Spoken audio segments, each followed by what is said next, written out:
All right, I think we're ready to start. I want to welcome everybody. My name is Terry Cook. I'm the state director for the Nature Conservancy here in Tennessee, and I hope everybody is doing well. And thank you for tuning in for our discussion and presentation on Doe Mountain.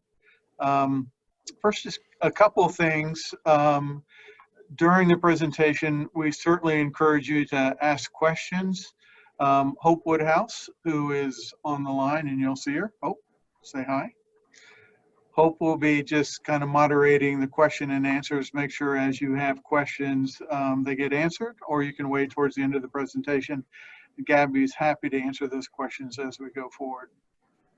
I also want to thank all of you for your support for the Nature Conservancy. Work like we do at Doe Mountain and across the state would not be possible without your support. So we appreciate that, and we appreciate you tuning in today to going a little bit of a deeper dive with Gabby on our Doe Mountain work. Now, many of you know Gabby if you've been involved in conservation for any amount of time or see our newsletters. Gabby is always prominently featured as she is the driving force behind our land acquisition work. She's originally from Cleveland, Ohio. She joined the Nature Conservancy in 1993, in June of 1993. So she just celebrated her 27th year with the Nature Conservancy. So congratulations to Gabby. We're fortunate that you've been with the Tennessee chapter as long as you have. And she has developed quite a track record of conservation. In fact, this year as well, we celebrated 400,000 acres of land conservation activity that we participated in here in Tennessee. So it's a great track record. Gabby has been part of many, if not most, of those acres as we've put those forward. Today, she's going to be discussing the protection and the creation of the Doe Mountain Recreation Area. This is a project that started a number of years ago, and Gabby was appointed a governor's appointment on the Doe Recreation Authority Board, 8,600 acres, and it's been a project that has many different aspects to it, well beyond just the land acquisition part of it.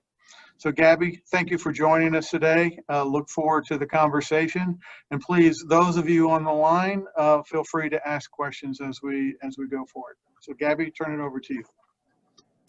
All right, thank you, Terry, for that kind introduction, and welcome to all of you who are going to join us for the next hour and learn some more about the Doe Mountain Recreation Area project, which I have been personally involved in for about the last 9 years or so.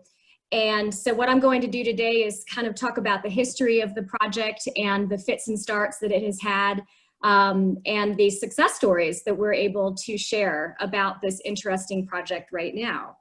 So I will get us started here. Let's see. I say that I'm going to get us started, except let's see. There we go. All of us are becoming much better at giving webinars, but some of us, like myself, are not quite there yet. Okay, so the Doe Mountain Recreation Area is located in the extreme northeastern corner of our beautiful state, which is actually where I live. I live about 12 miles away from Doe Mountain, and I drive by it many days a week. And this project did begin as a fairly traditional Nature Conservancy land acquisition project, in that this 8,600 acre iconic mountain in the middle of Johnson County, Tennessee, was involved in a bankruptcy, a federal bankruptcy court proceedings. It was going on the auction block. There was the threat of a timber company buying it and doing a clear cut on the mountain. So there was a lot of local interest and also state interest in doing something to save this property. And so, as the state of Tennessee often does, they called the Nature Conservancy and they said, hey, TNC people, can you help save Doe Mountain and create a conservation land out of it so that this beautiful place is not, the habitat isn't destroyed forever. So I'm going to orient you all here. So on the map, You can see this is where Virginia and North Carolina and Tennessee all come together. And those of you who have been following us for a while will recognize the term Shady Valley, the place Shady Valley. This is right here, and this is where our cranberry bog and bog turtle projects are, where the Conservancy has been working since the late 70s. And then here is the county seat of Mountain City. And you can see Doe Mountain is a 10-mile long mountain chain that stretches all the way from the city limits of Mountain City down to Watauga Lake. This is Watauga Lake, which is a very popular recreation area. So anybody who lives in Johnson County is going to have Doe Mountain in their face pretty much anywhere, anytime they drive anywhere.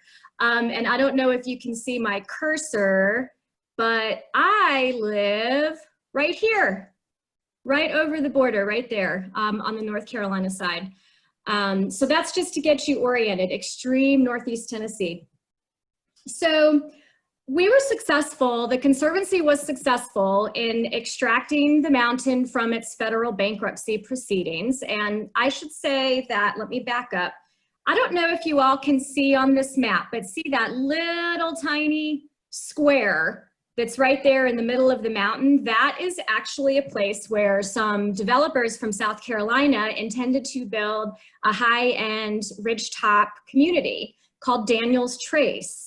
And there used to be billboards in Johnson County about buy your retirement home lot on the top of Doe Mountain at Daniels Trace. Well, a lot of people were bilked out of a lot of money, and promises were made, such as getting city and town utilities up to the top of the mountain and roads and things like that, none of which ever came to pass. And so that's why the mountain went into a bankruptcy situation. So after TNC, the Conservancy, we were able to purchase the property, and it was a distressed sale out of bankruptcy. And so we got it for a really good price. We paid $8 million for 8,600 acres. So that was a really good price at the time. And then the real fun began. So at the time, the then Lieutenant Governor Ron Ramsey, this is actually his district. He lives in Bluntville, Tennessee. So this part of the world is very important to him. And so we formed a partnership with the Lieutenant Governor, and we created this special legislation that basically put together a local management authority board that would own and operate Doe Mountain. So this is not a state park. This is not a wildlife management area. This is not the National Forest. This is a different kind of public ownership model that had never been tried before in Tennessee, as a matter of fact. So this was very much an experiment, but this legislation that then Lieutenant Governor Ron Ramsey passed, basically this law enabled the development of a 15-member Recreation Authority Board on which the Nature Conservancy has a seat appointed by the governor. The board had a mission to turn this beautiful mountain into a tourism destination, a recreation area that could bring tourism dollars from outside of Johnson County. And just to give you a bit of a backdrop about Johnson County, it is considered an at-risk county economically by the Appalachian Regional Commission. It has been, at times in the past, a distressed county. It actually has gained some ground here of late. But this is a very poor place. Most of the manufacturing is gone. There's only one manufacturing plant left in the county. Unemployment is very high. 100% of the public school kids are on free and reduced breakfast and lunch. So you get the picture. This is a place where there is a lot of poverty and a lot of people are out of work. And so the whole idea behind Doe Mountain was to see if we could help turn this kind of traditional land acquisition project into an ecotourism magnet that would bring dollars and create jobs in Johnson County. So that was our mission. So the startup years, the mountain was purchased in 2011 by the Nature Conservancy.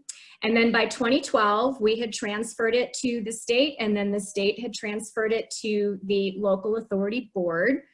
And then the real fun began, because even though the board received this beautiful property, 8,600 acres, and we had our legislation and we had our marching orders and we knew what to do, but we had $0 appropriated by the legislature to actually start this project up. And so the startup years were very challenging in that we had to decide, the board and our volunteers and our advisors had to decide, what do we want this thing to look like? What kind of recreation uses do we want here? How do we best leverage this conservation property so that we achieve our goal of really making a difference with the economy of this at-risk community in Northeast Tennessee? So I have a picture here on the left of an economic impact analysis. That was a body of work that the Nature Conservancy, actually, we raised the money for that and we paid for that ourselves because, sorry, that my dog just opened my door and came in to watch the webinar. So sorry about that. Hopefully she won't ask me any tough questions. So anyway, the Nature Conservancy felt that it was important that we could show to the local leaders and the town fathers that this was going to work and that there's real money behind ecotourism and behind adventure tourism, and that this was going to be something different for Johnson County, but that there really are numbers and data to back up the fact that conservation projects and outdoor recreation can be huge economic drivers for places like Johnson County. So I had to put a Dilbert cartoon up here. I love Dilbert. So many accurate things in these comic strips. But the board members, the 15 of us who were appointed by the governor to get this project started up in 2012, we call ourselves the guinea pigs because we had no money. There were 15 of us who were charged with meeting every month for 2 years to try to figure out how to make this project work. All of us were volunteers, of course. Many of us did not know each other. So you can imagine you have state agency folks on the board who are driving up to Northeast Tennessee from Nashville. You have the Johnson County mayor. You have the mayor of Mountain City. You have Chamber of Commerce. There was just a wide variety of board members and the places where we came from and our backgrounds and how we vision things. So the beginning couple years were pretty rough. We were trying to figure out, learning how to trust each other, getting to know each other, becoming friends with this huge task that we were charged with to make the project a success. And these were the hard years. Sometimes I call them the dark years because there were many board meetings where we just couldn't get along. There was a lot of infighting about, well, how big do we want this vision? Or there was a faction on the board who kind of wanted things to kind of stay the same, change is kind of scary. So it was a really interesting process to go through. And I'm happy to say that many of us on the board are now very good friends and good things have happened because of our stick-to-itiveness. So after the early years, momentum really started to build in 2017. And the reason why that happened is because we actually started to receive a 2-year appropriation grant from the Tennessee legislature. So remember, up to this point, we did not have any operating funding. The board had done some grant raising. The Nature Conservancy did some fundraising for this project. So there were little bits and pieces coming in, but we had no money to hire staff. And so it was still an entirely volunteer-led matter. But in 2017 and 2018, we did get a $100,000 appropriation grant from the state. And that enabled us to hire a full-time executive director who works on the recreation area day in and day out. And that just made all the difference in the world. Another cool thing that happened in 2018, and this is directly because of the Nature Conservancy, is that we led the board through a process of registering the entire mountain into a forest carbon project.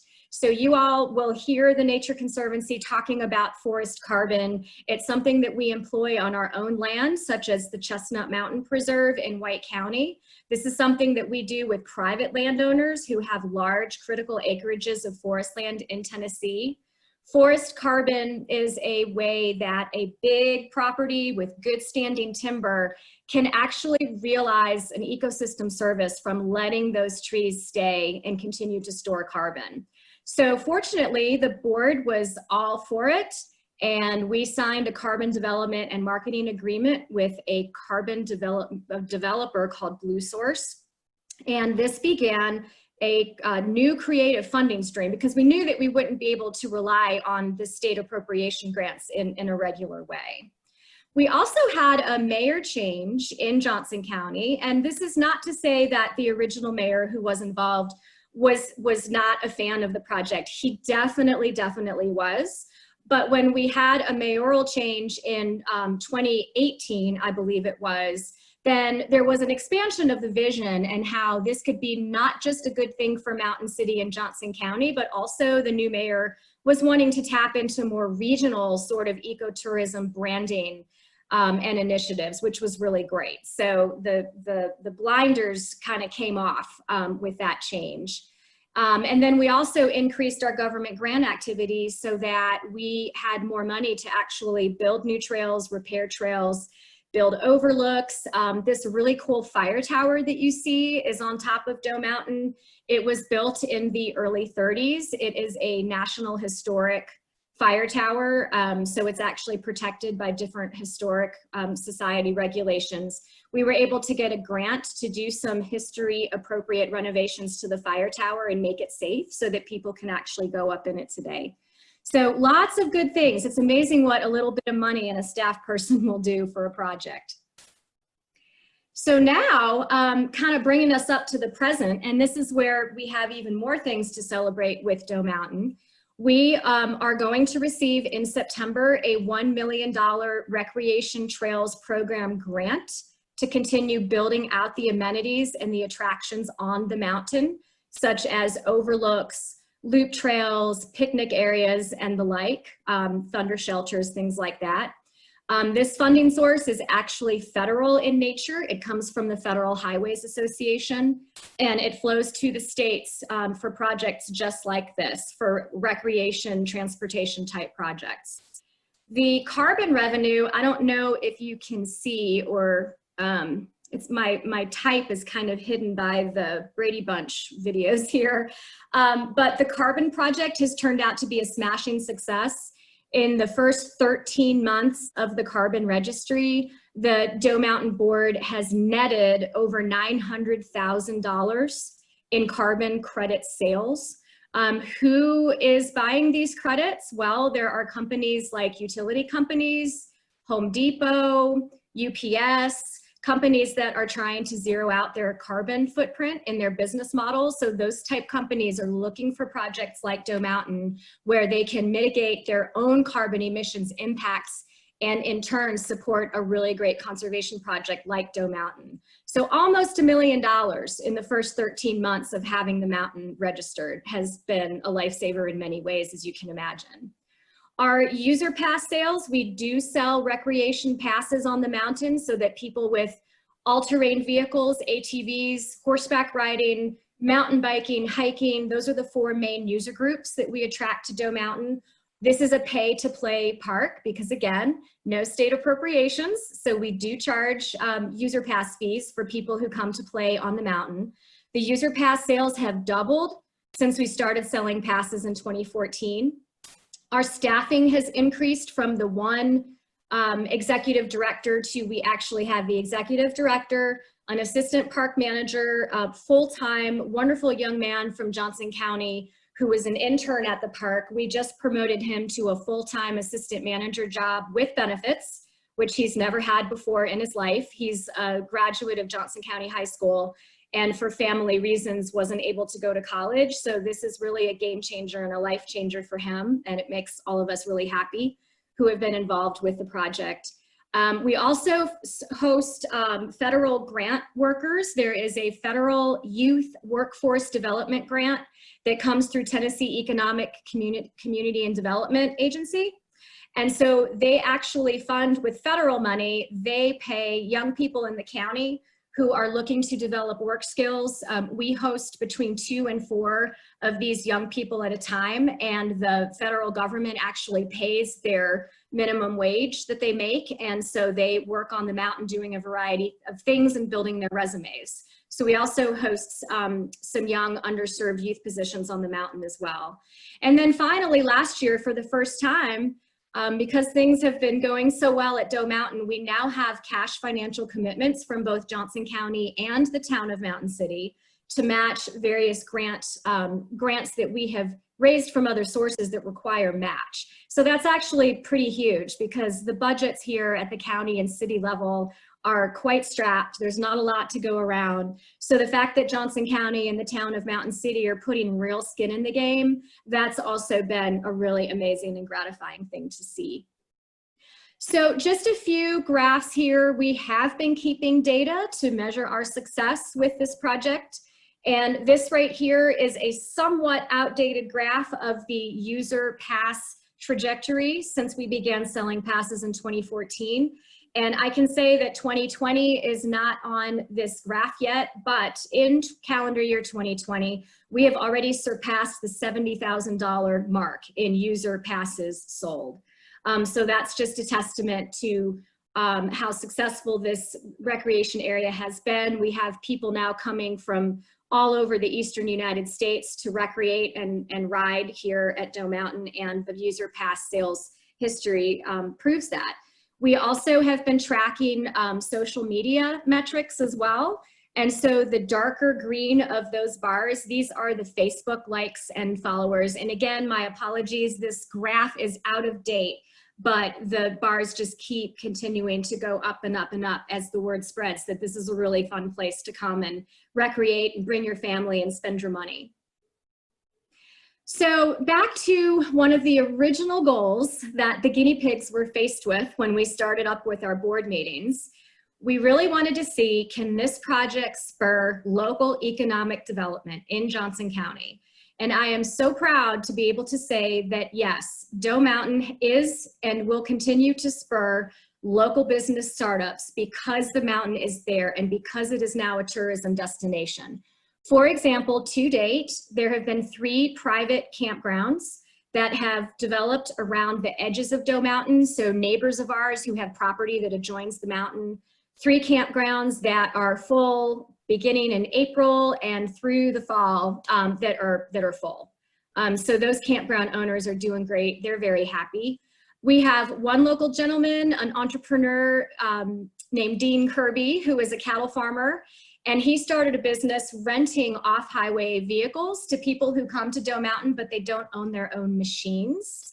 We also have one trail outfitter company, a mom and pop company, who actually are bringing groups of people and giving them guided ATV rides and also horseback rides on the mountain.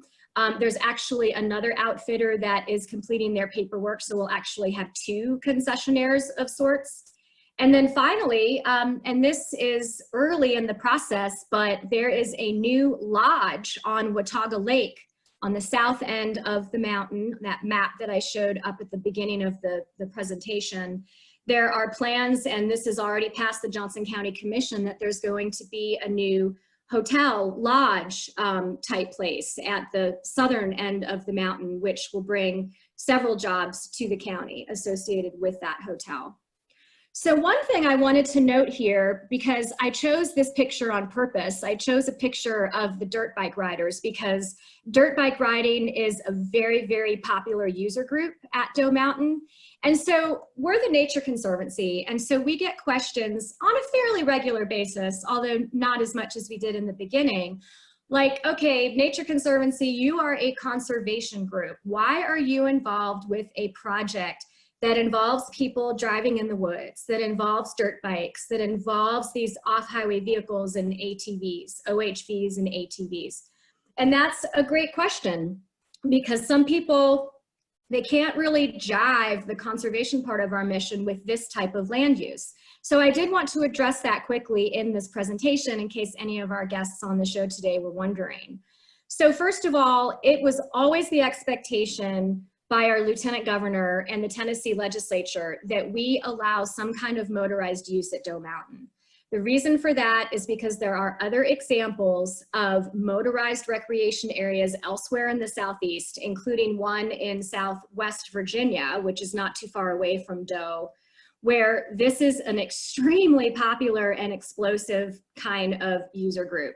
People are taking their machines with them camping, they're taking them everywhere. People want to be able to ride on trails. And in Johnson County, there is no opportunity for people to enjoy this kind of recreation. We're surrounded by hundreds of thousands of acres of the Cherokee National Forest, so there's no shortage of public land, but the National Forest only has one OHV area that is a county or two south of us. And so this was really an unfilled niche in terms of bringing more guests and tourists to the county. So we're comfortable at the Nature Conservancy with this kind of use as long as it is done right. You will notice that these dirt bikes are riding in an existing TVA transmission power line. That is a great place for you to direct certain types of use because that is a disturbed strip across the mountain anyway. TVA keeps the vegetation down there with mowing and herbicides. It's pretty hammered as it is. It's always going to be that way. So if we overlap the dirt bike trail with the power line, that's just a great way to keep them out of the more sensitive areas. We also developed a management plan for the entire mountain, which includes the documentation of the water resources and also special and sensitive habitat areas. As you can imagine, we, TNC, were heavily involved in that piece of the research back in the beginning.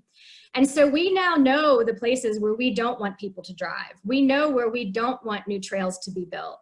If we are building a trail and if we need to cross a stream, we get the appropriate permits. We do the appropriate crossing so that the water resource is not damaged. We make sure that we have appropriate water bars and culverts on the roads where the machines are allowed to go. So it's not so much a matter of completely saying yes or no to any particular user group. It's more about managing it correctly. And we do feel like the Doe Mountain staff has been largely successful in doing that. Now, are there going to be some bad apples out there? Yes, of course. You always have some people with a property this big who are going to hop over the line with their OHV, at midnight on a Saturday. Yeah, some of that happens, but it's actually pretty well policed because we also have a local trail ambassador crew. These are volunteers who have a free pass and they actually ride the trails at any given time of the week. They stop people, they check to make sure they have a pass on their person. They check to make sure that they are not riding in places where they shouldn't be. So this is known as a place where you can bring your family, you can bring your whole family, and you can choose your recreation type of choice, and it's going to be a safe place where the resources are being properly cared for. Some other good stuff that has happened, and then I'm almost near the end and about to start some question and answer if we have any questions. The Doe Mountain Recreation Area and part of Johnson County early in 2019, I believe it was in January of 2020, excuse me, we applied for an adventure tourism district designation, which is a function of state government through the Agency of Tourism and Business Development. So what this means now is that the Doe Mountain Project and parts of Johnson County around the mountain is now designated by the Tennessee legislature as an adventure tourism district. And qualified businesses who start up or expand a business that is connected to the mountain and is connected to the adventure trail system in any way, there are now business tax credits and business tax incentives for those business members who invest up to $500,000 in their expansion or their startup and provide a certain amount of part-time and or full-time jobs in the county. So this was something that we all had dreamed of happening back in 2012 when the board came together. It took a while, but our new Johnson County mayor really grabbed onto this bull by the horns and he saw it through to the end. So the project now has adventure tourism designation, and the lodge that I told you about down on Watauga Lake is definitely, the owners of that lodge are definitely going to benefit financially because of these tax incentives. So here is one of my favorite pictures. It's a drone shot of a couple standing up in the top of the Kettlefoot Fire Tower, as it is called, our historic fire tower. And I always end on this picture with the sun breaking through the clouds. That's Mountain City is in the valley down there. Really, really great project, challenging project, something a little different for the Nature Conservancy and our partners. But I think it speaks to how the Nature Conservancy is so well suited to bringing expertise like forest carbon projects and bringing people together who are from very, very diverse backgrounds, leading planning processes on and on and on. It's something that our Tennessee chapter is very proud of. And I invite everyone on the phone to come up and ride the trails with us. So I'll stop there and Hope, do you want me to give the control back to you in terms of Q&A, or should I leave the picture up? You can just leave the picture up. Okay, okay. So I'll start with one question for you, Gabby. Has TNC used this approach, the shared kind of town, county, TNC approach before? And would you use the Doe Mountain, this approach as an example for future projects? So I cannot think of a similar example to the Doe Mountain Recreation Authority Board that we have worked on personally as Nature Conservancy people in Tennessee. I can't speak for other chapters, but this was truly an experiment. This was truly a guinea pig. I would definitely recommend putting this model down in other places because you really have buy-in from all the levels, literally from the people who live in Johnson County all the way to Nashville to the legislature and a lot of places in between.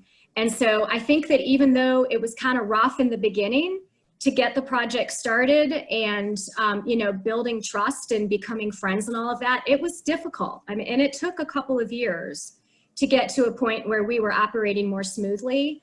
But now that I've been through it, yes, I would absolutely recommend this type of approach for other projects in other important conservation areas, yes. Great, thank you. Just be patient and have a thick skin. So you mentioned that people need passes to recreate on the property, Yes. Paid passes. Are there specific entrances, or how do you know if someone has a paid pass or if they're just on the property without one? Yes, so that's a great question. So the Doe Mountain Project has a website, and that's doetn.com. And actually, because of COVID-19, we made the decision that all users of the mountain have to purchase their pass online. We don't actually do any more in-person pass sales, which we used to do at various places around the county. But now if someone comes to the main trailhead, there's one main trailhead that is just outside of the mountain city limits, and that's where our visitor center is located, where the staff are located. And people actually go in through, people with passes go in through the front entrance. We have a little guardhouse there so that the staff can check and make sure that everyone who is coming in has a pass. So that's how the traffic is policed or enforced, I guess you could say, at the main entrance. Now, as far as the rest of the mountain, this is a big place. It's 8,600 acres, and that's where our volunteer trail ambassador crew comes in. So at any given day, we hope to have trail ambassadors who are riding the trails and checking passes. Are we going to catch 100% pass use? Probably not. Are there going to be people who try to sneak in from other places? Yes, we know that that does happen, but the majority of the folks are playing by the rule. They're buying their pass online and they're coming in the front door. Great. Do you collect data for where people come from? Yes, yes, we sure do. And we're finding so far that most of our visitors, especially from the OHV and ATV user group, are coming from North Carolina. So we get a lot of folks from Boone, from Wilkesboro, Winston-Salem, all the way down to Charlotte. And then we're also getting from more western parts of Tennessee as well. And then you'll have the occasional, you know, Indiana and Ohio group too. There have been over a dozen states so far that people have come from to ride the trails. Great. I don't know if we have any other questions, but I'll give everyone a chance. Any other questions? Easy crowd. Easy crowd. Great presentation, Gabby. You can see why we're so proud of the work that Gabby does. Doe Mountain is one of many projects she's been involved with, but is a really unique project. So Gabby, thank you for the updates. We You're welcome. have recorded this. We will distribute the recording to you as well as some additional resources concerning Doe Mountain. And again, we thank you for your support for the Nature Conservancy. That support helps fund folks like Gabby to do this work that sometimes will take years in the making. Fortunately, she's been with us for years, so that patience comes in handy. But big vision, it takes a big time commitment to be able to accomplish all that we're able to accomplish. So again, thank you all for your support. Thank you for joining us today, and we hope you have a great week. Thank you, everybody, for listening. Stay safe out there.